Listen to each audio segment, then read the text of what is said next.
There are few things worse than betrayal, but being betrayed by your own wife with the man who lives just a few feet away, that's another level of humiliation.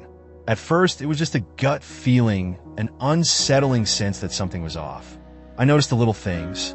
She started dressing up just to take out the trash. She suddenly became interested in long walks around the block at odd hours.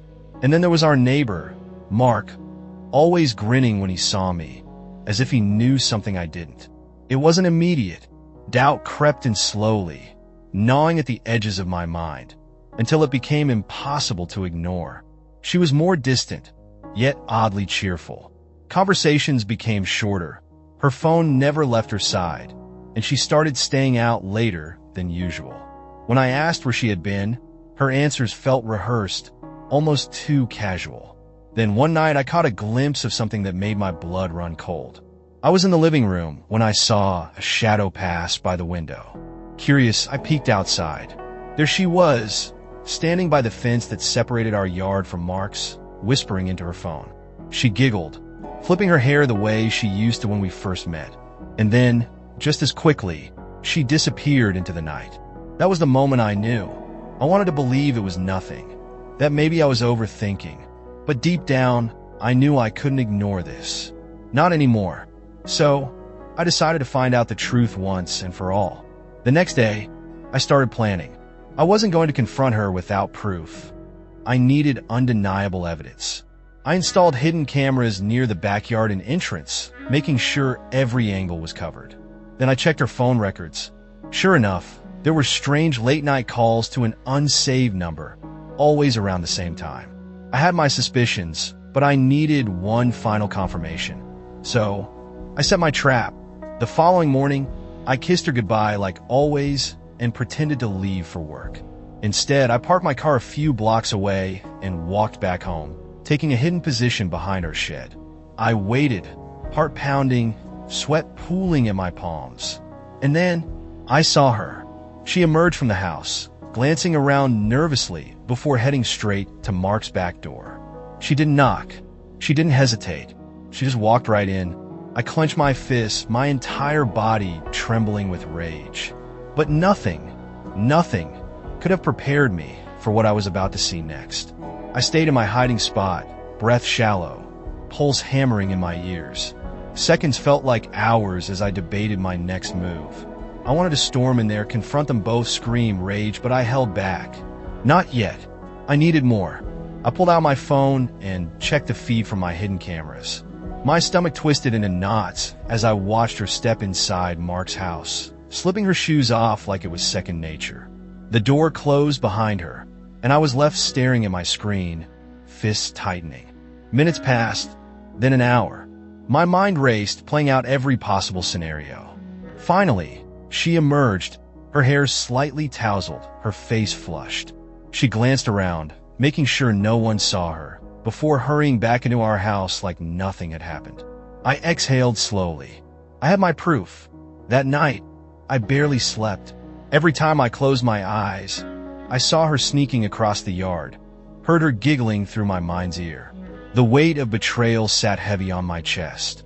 But beneath the pain, something else simmered, cold, calculating anger. The next morning, I acted like nothing had changed. Kissed her on the cheek, asked how her day would be, watched as she smiled, and lied to my face. I spent the next few days gathering more evidence. I retrieved the camera footage, took screenshots of the messages I found in her deleted texts, even recorded a conversation where she told Mark he has no idea. It's almost too easy. My jaw clenched. I had enough. More than enough. Now it was time for the next phase. I wasn't just going to confront them. I was going to destroy them. I had everything I needed.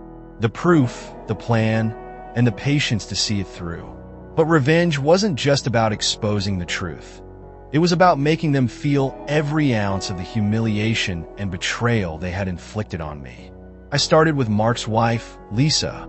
If anyone deserved to know the truth, it was her. I met her for coffee, acting casual, pretending I had some neighborhood updates to discuss. Then I slid my phone across the table. Her face paled as she saw the messages, the late-night calls, the videos from my hidden cameras. Tears welled up in her eyes. How long? She whispered. Months, I said coldly. Lisa wasn't just heartbroken, she was furious. And that was exactly what I needed, because now I had an ally in my plan. Together, we plotted the ultimate betrayal against them. Lisa invited my wife and Mark over for a double date night. It was meant to be a fun evening, just neighbors getting together. But they had no idea what was waiting for them. As they laughed over drinks, I excused myself to grab something from my car.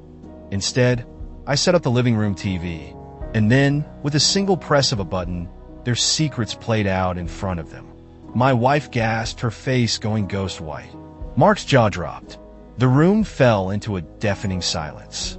Lisa turned to Mark, her voice trembling. How could you? I leaned back, watching the chaos unfold, the pain settling in their eyes. This was only the beginning. The silence that followed the video was suffocating. My wife sat frozen, her hands trembling in her lap. Mark shifted uncomfortably, his eyes darting around the room, looking for an escape that didn't exist. Lisa was the first to break the silence. She turned to Mark, her voice shaking but firm. How long? Mark opened his mouth, but no words came out. He knew there was no excuse, no justification that could erase what he had done. My wife buried her face in her hands, sobbing. I stood up, my voice calm, but razor sharp. You thought you could lie, sneak around, make a fool out of me. I turned to my wife. And you? Did you really think I wouldn't find out? Tears streamed down her face. I never meant to hurt you, she choked out. I let out a cold laugh. But you did, over and over again. Lisa picked up a glass of wine and threw it at Mark. It shattered against his chest, staining his shirt deep red. Get out, she hissed. Both of you. Mark stammered. Lisa, please, we can talk about this. Talk, she interrupted. You ruined everything. I don't ever want to see your face again. My wife reached for me, desperation in her eyes. Please, we can fix this. I stepped back, shaking my head. There's no fixing this. Lisa and I exchanged a look. We didn't need to say anything. We were done with their lies, their betrayal, their selfishness. I reached into my pocket and pulled out the divorce papers I had already prepared. I placed them on the table in front of my wife. Sign them, I said simply. She stared at the papers, her entire world crumbling around her. But there was nothing left to say. She had made her choices. Now, she had to live with them. Mark stormed out, slamming the door behind him. My wife hesitated, looking at me one last time before she, too, walked out. Lisa let out a shaky breath. I think we need a drink. I nodded. In a new beginning. As we clinked our glasses together, I felt something I hadn't in a long time. Relief. The days that followed were a blur. The betrayal still burned, but I refused to let it consume me.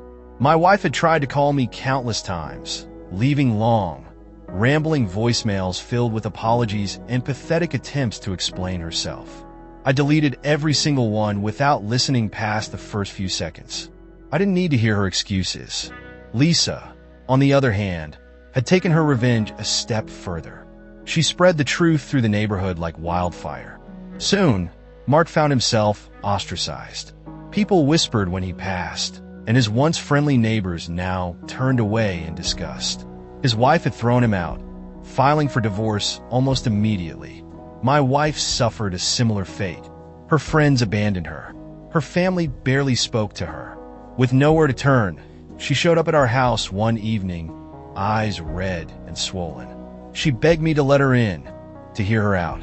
I stood in the doorway, arms crossed. You need to leave. She dropped to her knees, sobbing. I have nowhere else to go. That's not my problem. My voice was cold, detached. She looked up at me, desperation in her eyes. Please, just one more chance. I shook my head. You had your chance. You threw it away. I shut the door in her face. That night, I slept better than I had in months. Lisa and I became closer in the weeks that followed. We had both been wronged, and there was comfort in that shared pain. We spent more time together, first as friends, then as something more. It wasn't rushed. It wasn't forced. It just happened. One evening, as we sat on her porch, she turned to me and smiled. "Do you regret it?" she asked. I thought for a moment before answering. "Not at all." She nodded. "Me neither." For the first time in a long time, I felt hopeful. The past was behind me. The betrayal, the pain, the heartbreak, it was all fading. And in its place, something new was beginning. Something better. Life moved on, and so did I. The scars of betrayal would always be there, but they no longer defined me. The anger, the hurt, the need for revenge. They had all been replaced by something more powerful, peace. Lisa and I continued seeing each other, cautiously at first, then with growing certainty. We understood each other in a way few others could. We had both walked through the fire and come out stronger. One evening, as we sat at a small cafe downtown, Lisa reached across the table and took my hand. "Have you thought about what's next?" she asked. I nodded, squeezing her fingers lightly. A fresh start. Somewhere new. Away from all this. She smiled. I was thinking the same thing. That night, we sat down and mapped out our future. We looked at new cities, new jobs, new possibilities. There was nothing left for us in that neighborhood, just ghosts of the past. It was time to leave them behind. The day I packed the last box, I stood in my empty living room, taking one final look around. This house had held so many memories, both good and bad. But now it was just a shell, a place I once lived, but no longer belonged. Lisa and I drove off together, leaving the past in our rearview mirror. A new chapter awaited, one free of betrayal and pain. One where we could finally be happy. For the first time in a long time, I wasn't looking back. I was looking forward. The road stretched ahead of us, a winding path leading to the unknown. With every mile, the weight of the past seemed to lift, leaving behind the burden of betrayal and pain. Lisa sat beside me, her hand in mine, her presence a reminder that new beginnings were possible, even after the worst heartbreaks. As we settled into our new home, a modest place far from the memories we left behind, I felt something I hadn't in a long time. Peace. The quiet of the neighborhood, the absence of prying eyes and whispered gossip, allowed us to breathe, to start fresh without the shadow of our past looming over us. Lisa and I built something real, something untainted by deception. We learned to trust again, to laugh without hesitation, to dream without fear.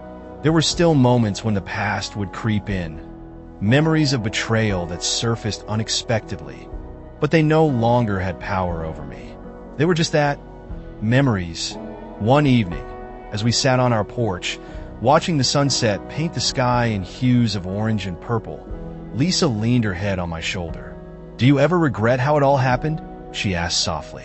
I thought for a moment before shaking my head. No, it had to happen that way. If it hadn't, I wouldn't be here, with you. She smiled, her fingers intertwining with mine. Then maybe, in a strange way, it was a blessing. I exhaled, letting the truth of her words settle over me. Life had thrown me into the depths of betrayal, but I had climbed out stronger. I had found love where I least expected it. I had reclaimed my happiness. The past no longer defined me. The future was mine to create. And for the first time in a long time, I knew it was going to be beautiful.